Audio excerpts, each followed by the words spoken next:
মানুষের হাতে এই যে মন্দির মসজিদ হচ্ছে, মানুষের হাতে সে বাস করতে চায় না। কেন? যিনি এই পৃথিবীটাই নির্মাণ করেছে, তিনি কি করে আমাদের হাতে গড়া মন্দিরে বাস করবেন? হ্যাঁ, তো তিনির হাতেই তো, মানে তিনির কাছেই তো সব কিছু।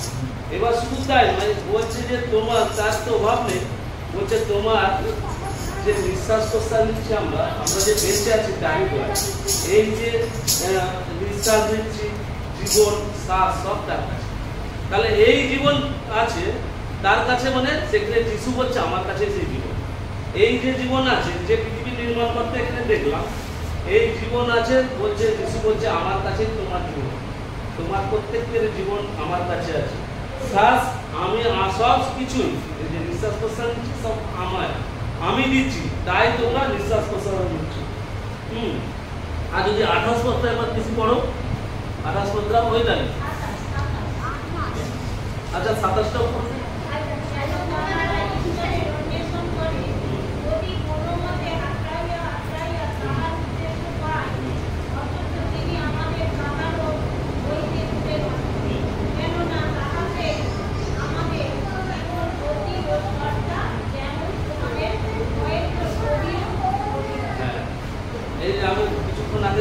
হাগড়ে হাগড়ে সব কিছু, কোথা গেলে সেই সঠিক রাস্তায় যাও। হাগড়াচ্ছে, হাগড়া মানে আমাদের চোখে মেরে দিলে কি হয়, অন্ধরা কিভাবে যায়। আমাদের যদি এখনই যদি গামছা দিয়ে চোখে কানামাছি আমরা ফেলেছি, চোখে মেরে দিলে এবার ঘুরিয়ে দিলে আর কাগজ খুঁজে পাই হাগড়ায়। আমরাও ঠিক এইভাবে হাগড়াচ্ছি, চোখে মানে অন্ধ হয়ে হাগড়াচ্ছি, ঈশ্বরকে কোথা গেলে পাই। কিন্তু ঈশ্বর বলছে আমি তোমাদের দূরে নয়, আমি তোমাদের সামনেই আছি, তোমাকে হাগড়াতে হবে না। তোমার এই জীবন গতি সত্তা আমার কাছে আছে, তুমি আমাকেই আছো, আমাকে নির্ভর করো, আমাকে বিশ্বাস। তো আমরা যেন সেই জীবন্ত ঈশ্বরের আরাধনা করি, সেই জীবন্ত ঈশ্বরের উপর নির্ভর করি, আর তাকেই সব মনের কথা খুলে বলি। আমাদের চাওয়া পাওয়া যা সব ঈশ্বরকেই বলি। আর এখানে আমাদের যিশু কত সুন্দরভাবে আমাদের অনুগ্রহ করেছে, যেটা পাওয়ার যোগ্য নয় তিনি আমাদেরকে দিয়েছেন। তো সেই প্রভু যিশুর উপর যদি নির্ভর করি, তাহলে বলেছে আমি জগৎকে জয় করিয়াছি, তোমরাও করো। এই যতই পাপে তুমি পাপ জগতে থাকো, হ্যাঁ, পেকাল মাছ দেখেছি তো, পেকাল মাছ কোথা থাকে, পাকে থাকে, কিন্তু তার গায়ে একটু পাক লাগে না। আর অন্য মাছ কিন্তু পুকুর ছিটায় যে গুরুদের ওখানে ভিডিও করেছিলাম, সেখানে কত রকমের মাছ সে কাদা মেখে লাফটালেপি হয়ে গেছে, এবার তুলে দিতে সে কাদা মাখা অবস্থায় কিছুক্ষণ থাকতে সে মারা যাচ্ছে। কিন্তু পেকাল মাছ ক্লিন ভাবে সে বেরিয়ে এসেছে, আমার তার গায়ে পাতি নেই। মানে অন্য মাছ কাদাতে যেমন লাফটালেপি হয়ে মারা যাচ্ছে, মানে আমরাও ঠিক তাই পাপে আমরা লাফটালেপি হয়ে মারা যাচ্ছি। কিন্তু ওই পেকাল মাছ হতে গেলে ওই যিশুর কাছে যেতে হবে, যিশুর উপর নির্ভর করতে হবে, তখন সেই যিশু সাহায্য করবে যে তুমি তোমারও কাছে আর পাপ থাকবে না, পাপ জগতে থাকবে, পাকে থাকবে, অথচ পাপ গায়ে লাগবে। তো সেই রকম সেদিনে যিশু আমাকে বলেছে তোমরা জগতে ভয় পাওয়ার দরকার নেই, আমি যেহেতু জগৎকে জয় করেছি, তুমি আমাকে অনুসরণ করো, তোমরাও জগৎকে জয় করতে পারো। তখন জগৎকে জয় করলে কি হবে, আমি যেখানে যাচ্ছি তোমরাও সেখানে যাবে। আর আমি আবার যেমন মরেছি, মরে আবার উঠেছি, তোমরাও মরবে, আবার আমার সঙ্গে যাবে, আমি যেখানে যাই সেখানেই যাবে। তো আমরা সেই প্রভু যিশুর উপরে নির্ভর করি, তাকে বিশ্বাসের দিক থেকে চলবো, তাহলে আমরা সেই আশীর্বাদ পাবো, তখন পেকাল মাছ হতে পারে। ঈশ্বরের ধন্যবাদ দিই, কত সুন্দরভাবে আমাদেরকে আমাদের সুপ্রিয়রা বাক্যের মাধ্যমে অনেক সুন্দরভাবে ব্যাখ্যা দিয়ে আমাদেরকে শিক্ষা দিচ্ছে, যেগুলো আমরা জানতাম না, জেনেছি। ঈশ্বরের ধন্যবাদ দিই, যেন ঈশ্বর যেন আরও সুপ্রিয়তাকে ব্যবহার করুন, এইভাবে যেন আমাদের সুপ্রিয়তাকে শুধু নয়, আমাদের প্রত্যেককে আস্তে আস্তে ঈশ্বরের পথে আমাদের গমন করতে শেখায়, মানে চালাতে যেন ঈশ্বর শেখায়। আর শয়তানের সমস্ত রকম চাতুরিতা থেকে যেমন ঈশ্বর রক্ষা করবে, বলছে নিজে কেউ আমরা রক্ষা করতে পারি। হ্যাঁ, আমরা যখন দেখেছি, হ্যাঁ, সেই পাপ আমরা স্পর্শ করতে পারবে না। একবার যখনই দেখে নিই, প্রথম জন প্রথম জন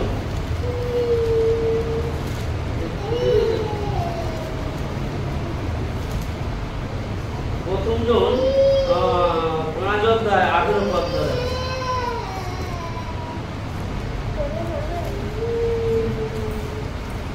আমরা জানি হ্যাঁ যে কেউ ঈশ্বর হইতে জাত হ্যাঁ সে পাপ করে না, হ্যাঁ কিন্তু যে ঈশ্বর হইতে জাত হ্যাঁ সে আপনাকে রক্ষা করে হ্যাঁ। এবং সেই পাপাত্ম তাহাকে স্পর্শ করে না। হ্যাঁ আমি হালেলুয়া। আমেন। এখানে কত সুন্দরভাবে এসব বলছে, তো আমিও রক্ষা করতে পারবো, পাপ আত্মা আমার মধ্যে আসতে পারবে না। বলছে এখানে যে তুমি যদি চাও, যদি নিজেকে যে পাপ আত্মা বলছে কি, যে আমরা জানি যে কেউ ঈশ্বর হইতে জাত, যদি আমরা প্রকৃত ঈশ্বরের পথেই চলি তাহলে আমরা ঈশ্বর হইতে যাব, মানে ঈশ্বর থেকে এসেছি, এবং সে পাপ করবে না, সে পাপ করবে না। উপরন্তু এখানে বলছে যে কিন্তু যে ঈশ্বর হইতে জাত সে নিজেকে রক্ষা করার তার ক্ষমতা তার থাকে, সে ঈশ্বর থেকে নিজেকেই কন্ট্রোল করবে।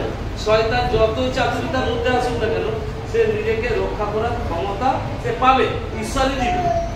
আর বলছে এবং সে সেই পাপাত্মা, বলছে সেই পাপাত্মা আর স্পর্শ করবে না, স্পর্শ করতে সে পারে না। তো আমরা যেন সেই পাপাত্মা যাতে না স্পর্শ করে, আমরা যে যার দ্বারাই আমরা সেখানে আমরা এই করতে পারবো, সেখানেই আমরা জয়লাভ করতে পারবো, সেই প্রভু যিশুকেই নির্ভর। তো ঈশ্বরের ধন্যবাদ দিন। ঈশ্বর যেন আমাদের প্রত্যেককেই সাহায্য করে, যেন পবিত্র আত্মার শক্তি আমাদের প্রত্যেককেই দান করে। আর যেন আমরা এখন যে আমরা বাড়ি যাবো, আমরা যে এসছি, আমাদেরকে ঈশ্বর মনোনীত করেছে তাই এসছি।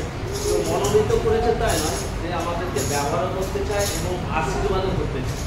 আমরা যেন এই যে কয়েকটা দ্বার আমাদের দেখেছিল, ওই যে আমাদেরকে বাধা, এই অহংকার, লোভ, হিংসা, এইগুলো মুছে দিতে হবে এক এক করে। আমরা যখন প্রার্থনা মনে করে আমি রেগে যাই, আমি রাগের জন্য আমি প্রার্থনা করবো, আমার রাগ যেন কন্ট্রোল হয়, আমাকে যেন ঈশ্বর শক্তি দেয়, তখন আস্তে আস্তে অটোমেটিক্যালি রাগ কমতে শুরু হয়। তো এইভাবে ঈশ্বরের কাছে চাইবো, ঈশ্বর সাহায্য করবে। ঈশ্বরের ধন্যবাদ দিই। তো আজকে এখন এই অবধি আমরা শেষ করে খেতে যাবো, খেতে আবার কিছুক্ষণ এসে বসবো।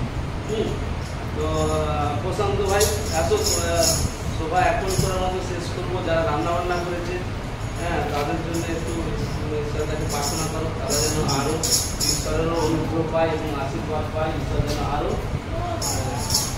আশীর্বাদ করতে হবে।